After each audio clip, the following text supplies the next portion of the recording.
Muito boa tarde a todos, eu espero que me estejam a ouvir. Antes de mais, permitam-me que cumprimente formalmente o Sr. Professor Dr. António Menezes Cordeiro, e na sua pessoa e enquanto coordenador científico do Centro de Investigação de Direito Privado da Faculdade de Direito da Universidade de Lisboa, que o felicite este Centro de Investigação pela organização deste terceiro colóquio sobre os tribunais, o direito e a lei. Um cumprimento que estendo ao Sr. Professor Dr. João Pedro Marchand, enquanto co-organizador, promotor e anfitrião deste colóquio. Saúde também e dou as boas-vindas aos nossos ilustres palestrantes deste painel, o Sr. Professor Dr. Ricardo Marcondes Martins, o Sr. Professor Dr. Carlos Blanco de Moraes e a Sra. Professora Doutora Maria Raquel Arreio. E dirijo finalmente uma saudação a todos os palestrantes e convidados e a todos os que se encontram a assistir a este colóquio. Estes tempos de distanciamento físico tiveram o paradoxal efeito de provocar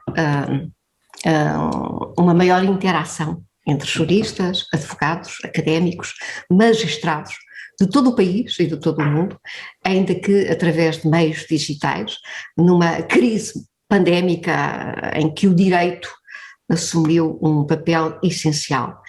E esta enfim, reinvenção de novas formas de proximidade e de partilha constitui, porventura, uma das poucas virtudes desta pandemia. Este terceiro colóquio convida-nos à troca de experiências e saberes sobre as questões que se colocam em torno de conceitos indeterminados, utilizados em contextos normativos e em cláusulas negociais, seja no âmbito do direito civil, seja no âmbito do direito administrativo, do direito fiscal, do direito constitucional, em especial aqueles conceitos indeterminados cujo preenchimento está associado a ponderações de valores feitas pelos tribunais. A jurisprudência, enfim, dos tribunais administrativos e fiscais, em particular a jurisprudência do Supremo Tribunal Administrativo, tem sentido ou tem feito alguma evolução neste campo, no sentido de permitir ou possibilitar, de facto, ao interessado o controle judicial da aplicação e da interpretação de conceitos indeterminados. Todavia, não sou eu que esperam ouvir, não sou eu a palestrante deste colóquio. Vamos passar de imediato para também não perdermos mais tempo aos palestrantes e eu passo de imediato a apresentar o primeiro, o Sr. Professor Dr. Ricardo Marcondes Martins, vem do Brasil, vem de São Paulo, sendo professor na Pontifícia Universidade Católica de São Paulo. É doutor em Direito Administrativo e procurador do município de São Paulo.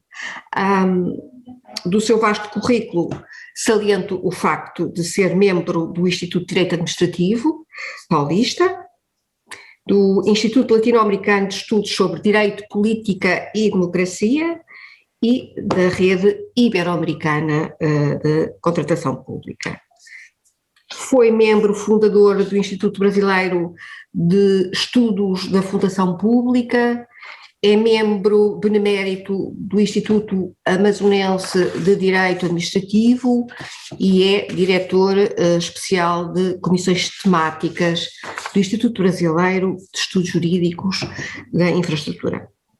Para além de tudo isto, é coordenador de 3 importantes revistas jurídicas: a Revista de Direito Administrativo e Infraestrutura, a Revista Brasileira de Infraestrutura e a Revista Internacional de Direito Público. Nesta palestra, o Sr. Professor vai apresentar-nos a sua visão sobre os conceitos indeterminados à luz da proporcionalidade e da boa administração. Tem, Vossa Excelência, a palavra, Sr. Professor, e boa palestra. Muitíssimo obrigado. Minha primeira palavra é de agradecimento pelo generoso convite. Cumprimento os organizadores desse evento, o professor Antônio Menezes Cordeiro, na pessoa de João Pedro Marchante, que me tratou com muito carinho, agradeço muitíssimo. Agradeço também ao professor Carlos Alessandro de Feld, que aqui no Brasil me apoiou para a participação deste evento. Cumprimento aos membros deste painel, a presidente da mesa, juíza conselheira Dulce Neto, presidente do Supremo Tribunal Administrativo, e os professores, o professor doutor Carlos Blanco de Moraes e a professora doutora Maria Raquel Rey. Estamos num painel interdisciplinar, digamos assim. Nós temos um grande constitucionalista, uma grande privatista, eu me considero administrativista. Muito bem, vamos lá. Agradeço a todos que nos ouvem. Falaremos... Meu tema é um tema que envolve assuntos que eu poderia chamar de clássicos, né? Controle jurisdicional de conceitos indeterminados é um tema que já foi largamente tratado na doutrina há muito tempo. E ainda é um tema palpitante, é um tema, apesar de ser clássico, é um tema que envolve interesse. Eu vou dividir a minha exposição em 3 partes. Farei uma breve introdução e apresentarei o tema em 3 partes. Vamos lá. Primeira parte, falarei sobre alguns pressupostos teóricos para o que eu quero desenvolver. A segunda parte, revisitarei o tema clássico da discricionariedade. E a terceira parte, enfim, tratarei dos conceitos indeterminados, do controle jurisdicional deles, à luz da proporcionalidade e boa administração. Uma breve introdução, né? Apesar de ser um tema clássico, nós verificamos que na prática administrativa, no controle jurisdicional, muito do que a ciência já produziu sobre esse tema nem sempre é seguido pelos tribunais. Por que esta dificuldade, né? Eu faço uma primeira observação aqui. Me parece que o direito português, na minha leitura, se inspirou muito no modelo francês de controle jurisdicional. Os franceses compreenderam a separação de poderes de forma mais restritiva, e daí o contencioso administrativo, um órgão da própria administração para exercer a função jurisdicional, e um modelo de injunção. Quer dizer, é muito comum na França, me parece que também comum em Portugal, condenar a administração a praticar o ato invalidante e não a próprio exercício do controle jurisdicional e invalidar o ato. O Brasil seguiu nesse ponto um caminho um pouco diferente, né? Ele se inspirou, em relação ao controle jurisdicional, um modelo inglês em que, na leitura da separação de poderes, realiza uma leitura um pouco diferente, um pouco mais aberta. Então, adota-se um modelo de jurisdição una. Nós não temos contencioso administrativo no Brasil.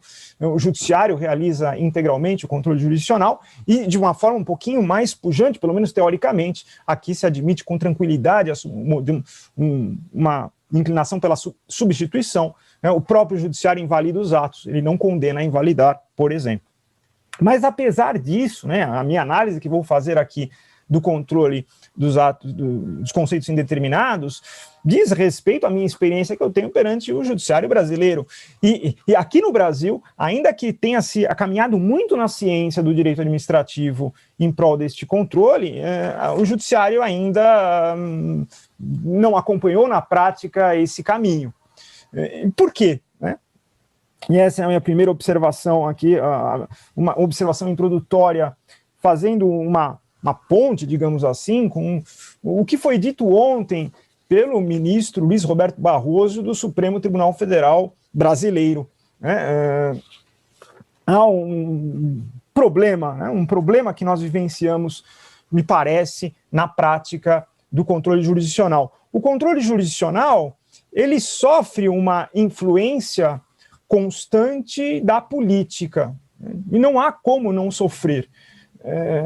Essa influência pode ser maior ou menor. Eu me lembro aqui uma obra interessante de um jornalista brasileiro, uma obra publicada no Brasil, sobre o Supremo Tribunal Federal na época da ditadura militar. Estou me referindo aqui a Felipe Recondo, a obra dele chama Tanques e Togas, o STF, a ditadura militar, em que ele revela na obra claramente, fazendo um estudo histórico do que aconteceu com o Supremo Tribunal Federal durante a ditadura, uma clara influência da ditadura sobre o Supremo. Os ministros, em vários momentos, eles se sentiram ameaçados de serem presos, quer dizer, num estado de exceção, num momento ditatorial, a influência política sobre o exercício jurisdicional é manifesto. Agora, mesmo numa democracia ainda que formal, essa influência política também acontece, menos ostensivamente, sim, mas ela acontece. E a influência política pode se dar pela omissão do Poder Judiciário e, às vezes, até pela ação do Poder Judiciário, impulsionando uma atitude ativa do Poder Judiciário.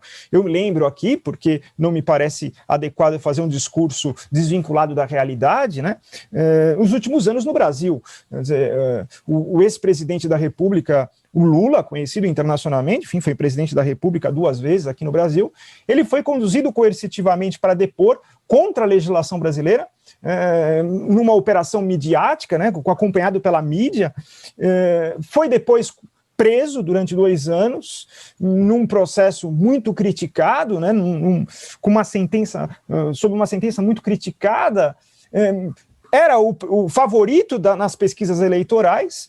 Se ele pudesse se candidatar, todos concordavam que ele venceria as eleições, mas ele foi impedido de participar e depois, enfim, há pouco tempo, o Supremo Tribunal Federal considerou que o juiz que o condenou foi suspeito, na atuação, e, portanto, o processo foi inválido.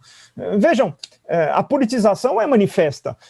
Então, nessa introdução eu digo, o direito nem sempre funciona por causa dessa interferência política.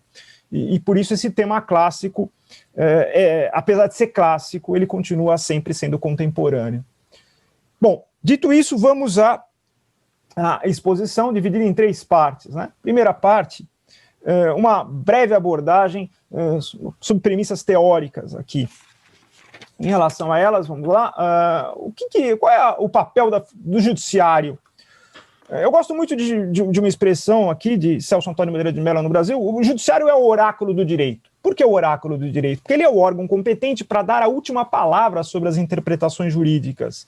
Mas o papel dele não é exercer uma escolha pela vontade entre 2 ou mais possibilidades que o direito admite, não. O papel dele é interpretar. É uma atividade cognitiva e não uma volitiva propriamente. É interpretar, é jurisdictio, dizer o direito, compreender o que o direito quer.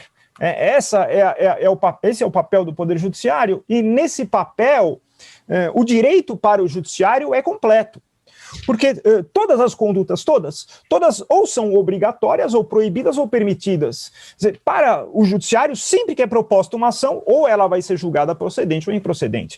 Então, nesse ponto, e também fazendo uma ponte com o que o professor Carlos Arisson de Feld disse ontem, nós temos algumas discordâncias, o direito é completo. O judiciário deve dar uma resposta sempre que provocado, e toda conduta ou é permitida, ou é obrigatória, ou é proibida. Muito bem, mas os juristas divergem sobre o que é o direito. Há uma divergência na compreensão do fenômeno jurídico. Bom, para mim, o direito é um conjunto de normas coerentes que pretendem realizar a justiça. Vejam, nesse conceito que eu estou aqui apresentando, fica evidente que, para mim, o direito não é a literalidade dos textos normativos. Ele não se confunde com a literalidade. São normas extraídas dos textos normativos. Muitas vezes normas implícitas. para mostrar, evidenciar isso, eu invoco aqui um exemplo bastante antigo, bastante clássico, de um mexicano, um jurista mexicano, Requesens. O Requesens deu esse exemplo, que foi muito famoso na teoria geral do direito. Imagine uma norma que proíbe entrar com cães numa estação ferroviária. É proibido entrar com cães na estação ferroviária. Considerando que essa norma seja constitucional, para evitar que os cães machuquem os demais, para manter a ordem na estação ferroviária, o Requesens nos indaga, mas é proibido entrar com ursos? Então, veja, se nós compreendermos que aquela norma, que aquela proibição não é arbitrária, porque se for arbitrária seria inconstitucional, violaria arbitrariamente a liberdade das pessoas, se ela não for, ela tem uma razão de ser, qual é a finalidade dela? Proteger as pessoas? Bom, se essa é a finalidade, ela está mais presente ainda com os ursos, é proibido entrar com ursos também. Né? Se nós ficássemos só na literalidade, não seria, porque o urso não é cão.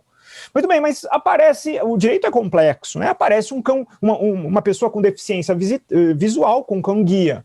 E a pergunta, ele pode entrar com o cão-guia na estação ferroviária? Veja, há uma proteção dos deficientes físicos, o cão-guia, por pressuposto, é treinado, né? Ele não oferece o perigo que os demais cães podem oferecer, não causa perturbação à ordem na ferrovia. Então, assim, me parece que o direito admite, sim, que o deficiente físico-visual ingresse com o cão-guia. Então, vejam, há uma série de normas que estão implícitas no ordenamento, além das expressas. Qual era a posição tradicional? A posição tradicional é que o direito se reduzia aos textos literais. Havia uma posição política por trás disso, né? Os representantes do povo que diziam qual era a vontade da nação e, portanto, só o que eles expressamente diziam seria o direito. Essa posição me parece extremamente superada hoje, né? O direito não é só o que está na literalidade, mas a posição tradicional dizia que sim, e, portanto, haveria lacunas e antinomias na literalidade e caberia o juiz integrar o direito, colmatando as lacunas suprindo, resolvendo as antinomias. A posição atual que eu defendo é que não, né? O direito é um conjunto de normas extraídas dos textos expressos, mas também implicitamente ali consideradas. Eu lembro da metáfora de um constitucionalista alemão, do Friedrich Miller, né? O direito é como se fosse um iceberg sob as águas do oceano, só com a ponta para fora das águas. A literalidade, as normas literais que se extraem da literalidade são apenas a ponta do iceberg. Há um conjunto muito grande de normas implícitas. Então, a partir dessa visão, não existem propriamente lacunas nem antinomias. As lacunas e antinomias só aparecem enquanto não encerrado o processo de interpretação. Porque cessado o processo de interpretação, elas necessariamente devem desaparecer. E fica claro isso para mim, porque não é o juiz que proíbe, né, a entrada de ursos, não é o juiz que permite a entrada de um cão-guia para um deficiente visual. O juiz compreende que o direito proíbe, o juiz compreende, interpreta e compreende que o direito permite. Quem proíbe ou quem permite é o próprio direito, a partir de uma interpretação correta dos textos normativos vigentes. Muito bem, primeira parte da minha exposição. Vou para a segunda parte da minha exposição, né? Falarei sobre a discricionariedade, tema clássico. O que é a discricionariedade? Há dois tipos de competências. Competências vinculadas e competências discricionárias. As vinculadas são aquelas em que o direito apresenta apenas uma solução como a correta. De forma objetiva, por um juiz objetivo, é possível dizer que a resposta justa seja apenas uma admissível. Admite-se apenas uma resposta como justa, competência vinculada. Só que há muitas situações em que não é possível dizer que apenas uma solução é objetivamente a justa. Só critérios puramente subjetivos, dependentes de uma visão de mundo, né, que varia de pessoa para pessoa, que varia de ideologia para ideologia, indica qual é a melhor opção. Essa situação é própria da competência discricionária, em que o direito admite, num primeiro momento, duas ou mais soluções, como igualmente justas, como igualmente boas. E como é que sai o direito disso? Imputa a escolha entre uma alternativa e outra ao agente competente. Para que ele não escolha, a discricionariedade difere da liberdade, para que ele não escolha pelo livre-arbítrio simplesmente, não, isso se dá na liberdade. Para que ele escolha sob a convicção dele, agente competente, sobre a melhor forma de realizar o interesse público. Mas uma escolha sobre a melhor forma de realizar o interesse público que se dá por critérios subjetivos do agente e não por critérios objetivos. Muito bem. percebam que a discricionariedade se assenta no pluralismo político. Como as pessoas têm diferentes visões de mundo, né, e o direito reconhece isso, nesses cenários, em relação a essas questões em que não é possível objetivamente definir qual é a melhor, né, cabe ao agente competente, a partir da visão de mundo dele, escolher. Há não apenas um ato cognitivo de interpretar, mas um ato volitivo, de escolha, né, sobre a interpretação que dá, sobre a alternativa que deve ser adotada. Muito bem, mas para que servem os conceitos no direito? Por que a gente conceitua a discricionariedade e vinculação? Os conceitos só servem para definir o regime jurídico, né? Quer dizer, há situações em que o direito só admite uma escolha, e se aquela escolha não foi só admite uma alternativa, né? Se aquela alternativa não foi adotada, cabe ao judiciário impô-la. E há situações em que o direito admite duas ou mais alternativas, e se o agente competente escolher uma delas, cabe ao judiciário respeitar a escolha do agente competente, não substituindo a escolha dele pela escolha do judiciário. É para isso que se formulou o conceito de discricionariedade de vinculação, para identificar quais são, quando estamos perante uma situação e quando estamos perante outra. Para finalizar essa segunda parte, eu só observo aqui que a discricionariedade, na minha opinião, mudou muito a compreensão dela nos últimos anos. No passado, se adotava o que eu chamo de um modelo legalista de discricionariedade.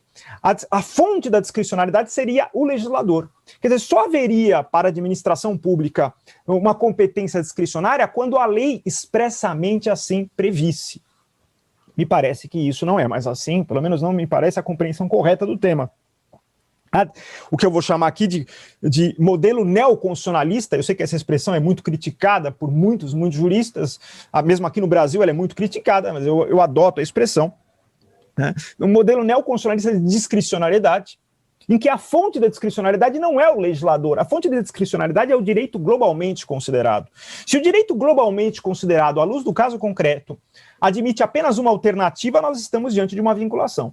Se o direito globalmente considerado, à luz do caso concreto, admite duas ou mais alternativas, nós estamos diante de uma discricionariedade. É o caso concreto e uma análise global do direito que indicará se nós estamos diante de uma vinculação ou diante de uma discricionariedade. Muito bem. Para terminar essa segunda parte ainda, e no final dessa segunda parte, me parece que há que se diferenciar o exercício da função legislativa e o exercício da função administrativa em relação a essa discricionariedade. Para a função legislativa, ela é muito ampla, né? Porque o legislador só tem como restrição às suas escolhas a Constituição. Respeitada a Constituição, as normas constitucionais, ele pode escolher, ele tem um amplo campo de discricionariedade. Porém, né, os constitucionalistas hoje, parece que há um consenso, ainda que haja algumas divergências, que as escolhas do legislador são restringidas pela proporcionalidade. Se a medida escolhida pelo legislador for desproporcional, será inconstitucional. Agora, vejam, os constitucionalistas reconhecem que o legislador não é obrigado a escolher a melhor medida. Ele é obrigado a escolher uma medida proporcional, uma medida que seja adequada, necessária, proporcional em sentido estrito, enfim, que proporcionalmente restringe um valor para satisfazer outro valor jurídico, mas não a melhor medida, porque o legislador tem em vista todos os valores jurídicos, ele pode optar por satisfazer mais um em relação a outro. A discricionariedade da administração é bastante diferente. Primeiro porque ela é quantitativamente menor. A administração deve respeitar a Constituição, mas também é restringida pela atuação do legislador. Cada decisão administrativa deve levar em consideração as ponderações do legislador. As ponderações do legislador restringem a atuação da administração. Cada ponderação em concreto que a administração faz leva em consideração o que eu chamo de princípio formal que dá primazia às ponderações do legislador. Esse peso desse princípio formal é relevante nas ponderações, todas as ponderações administrativas. Então a legalidade restringe quantitativamente a discricionariedade administrativa. Mas há uma diferença qualitativa. E aqui é o que a doutrina chama de princípio da boa administração. A administração, ao contrário do legislador, quando escolhe uma medida, deve escolher a melhor medida. A medida que seja melhor, não apenas uma medida proporcional. Quer dizer, há uma restrição pela proporcionalidade, sim, mas mais enfática, porque não basta a restrição proporcional. Não nos contentamos com uma medida proporcional. Em relação à atuação da administração, ela deve escolher sempre a melhor medida. Com isso, eu passo para a terceira parte da minha exposição, e a última, né, dos conceitos indeterminados. Vamos lá. Bom, primeiro ponto, primeiro aspecto, a doutrina discute se em relação a conceitos técnicos haverá discricionariedade ou não. Boa parte da doutrina afirma que não. Que diante de um conceito técnico, cabe sempre ao judiciário dizer a última palavra sobre ele, se ele está presente ou não. Isso é praticamente um consenso no Brasil, e aqui eu quero provocar a todos, aproveitar esta minha exposição para reflexão. Vou dar um exemplo que me parece que aparece de forma igual no direito português. Aqui no Brasil, quando se trata da expropriação, da desapropriação, chamada no Brasil, e expropriação, chamada em Portugal, se exige que se pague uma justa indenização. Né? E aí a palavra justa, um conceito indeterminado, indenização justa. E em português, em direito português parece que é igual. Né? A lei portuguesa 16899, paga-se uma justa indenização ao proprietário para que haja expropriação. Muito bem. Para saber o que é uma justa indenização, geralmente se faz uma análise pericial, uma perícia de engenharia para verificar qual que é o valor do bem no mercado, quanto que vale em condições normais de compra e venda aquele bem. Bom, aqui é o ponto, né? Será que todos os engenheiros, num consenso entre eles concluem que aquele bem valha o mesmo valor? Eu não acredito que isso aconteça assim entre os técnicos de engenharia. Me parece que, mesmo na área técnica, né, haverá alguma zona de penumbra em que um técnico pode dizer este bem vale X de dinheiro, mas eu não posso dizer que o meu colega profissional, técnico, que chegou a uma conclusão um pouco diferente da minha, esteja errado e eu esteja certo. Me parece que há este campo na área técnica, em que os técnicos acabam dizendo, olha, eu cheguei ao valor X, mas valor X mais 10%, valor X mais 20% eu não poderia dizer que tecnicamente estaria errado. Nessas situações, me parece que não poderia o judiciário dizer, olha, análise técnica feita pela administração, tudo bem, mas eu vou impor uma análise técnica diferente. Não me parece que é o caso. Ainda que na prática se faça assim, aqui no Brasil se faz isso, com tranquilidade, me parece que está errado. Se entre os técnicos, um técnico não pode dizer que o outro está errado, o técnico da administração, que apresentou uma resposta, deve ser aceita essa resposta pelo judiciário, ainda que o técnico do judiciário pudesse apresentar uma resposta um pouco diferente. Então, me parece que existe sim um âmbito de discricionariedade em relação a conceitos técnicos. E aqui eu estou sustentando algo diferente da doutrina tradicional. Mas vamos lá, existem outros conceitos indeterminados, conceitos descritivos, né? O que é alto, o que é baixo, o que é calvo, né? Bom, diz a doutrina, há uma zona de certeza positiva, uma zona de certeza negativa claríssima, né? Uma pessoa de 2,5 metros de altura é alta, uma pessoa de 1,20 m é baixa. Isso ninguém nega, né? Então, há conceitos, há uma zona de certeza positiva, que certamente o conceito está presente, zona de certeza negativa, certamente ele está ausente. Mas há um momento que se considera que é uma zona de penumbra. Qual que é o milímetro exato que faz com que a pessoa deixe de ser alta ou deixe de ser baixa? É a zona de penumbra. Na zona de penumbra, haveria discricionariedade? Quer dizer, se a administração disser que aquele conceito está presente ou que não está presente, as duas respostas deveriam ser aceitas pelo judiciário? Me parece que a doutrina, e com razão, diz que não, nem sempre, não. Não, muitas e muitas vezes, na zona de penumbra, cabe ao judiciário dar a última palavra. Então, em alguns campos, por exemplo, campo penal, se o direito penal, para tipificar uma conduta como crime, qualifica a conduta por meio de conceitos indeterminados, cabe ao judiciário dar a última palavra se esse conceito está presente ou não, e não a administração. No campo tributário, se alguma conduta é qualificada como um tipo para a cobrança de um tributo, cabe ao Poder Judiciário dar a última palavra se aquela conduta enseja a cobrança ou não. O campo disciplinar, se um servidor deve ser punido disciplinarmente, não me parece que cabe à administração definir se pune ou não, por um critério meramente volitivo dela.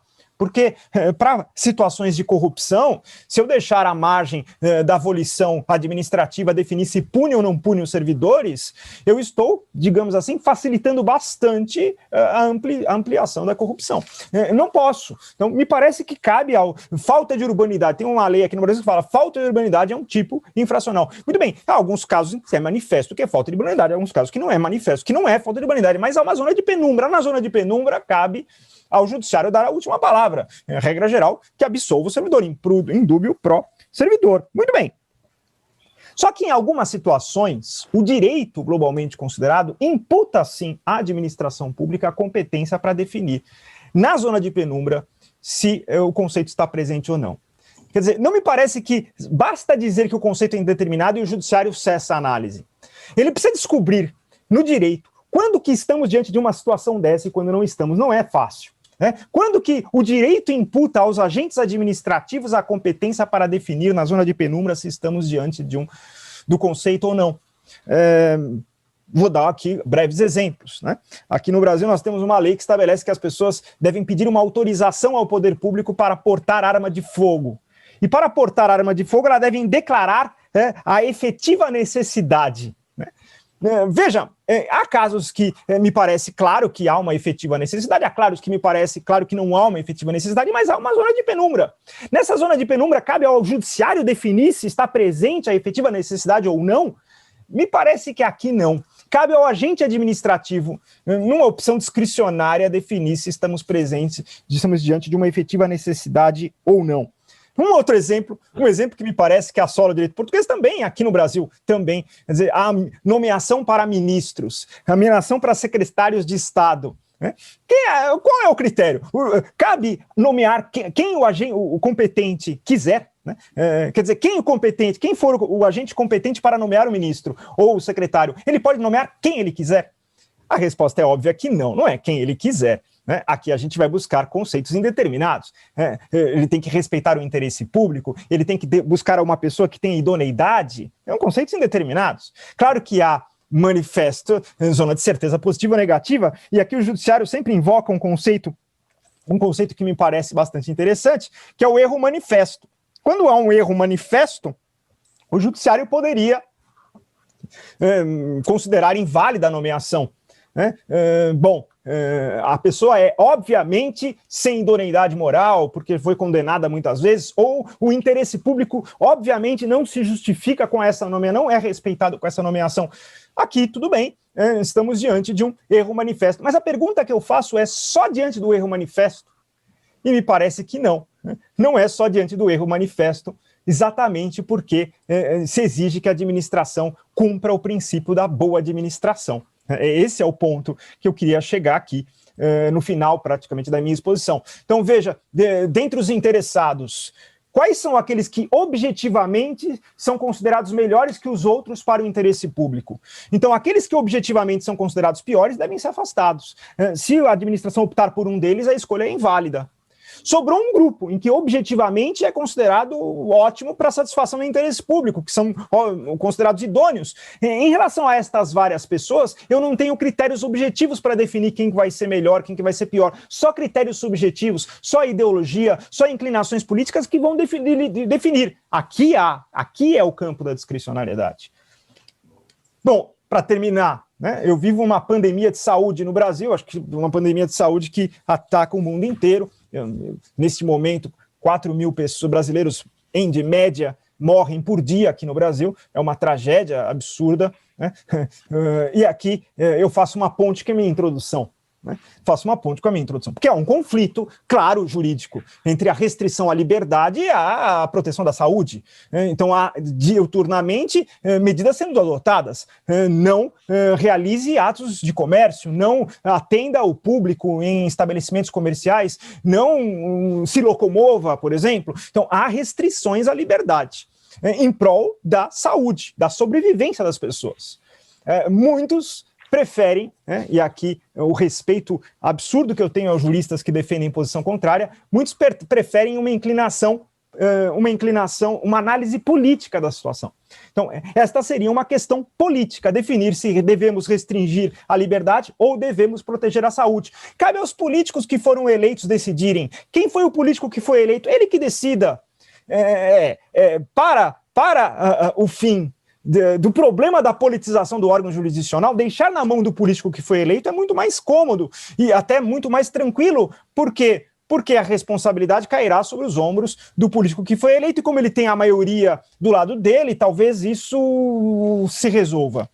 A minha inclinação, e claro que eu falo isso sem ocupar cargo no judiciário, então é muito mais fácil falar como um professor de direito do que quem está ali para decidir, eu sei disso, né? Eu não sou hipócrita, claro que eu tenho essa consciência, mas a minha inclinação é a outra orientação, uma orientação jurídica, a um direito fundamental da liberdade, a um direito fundamental da proteção da saúde, até que ponto é proporcional restringir a liberdade, até que ponto é desproporcional fazê-lo.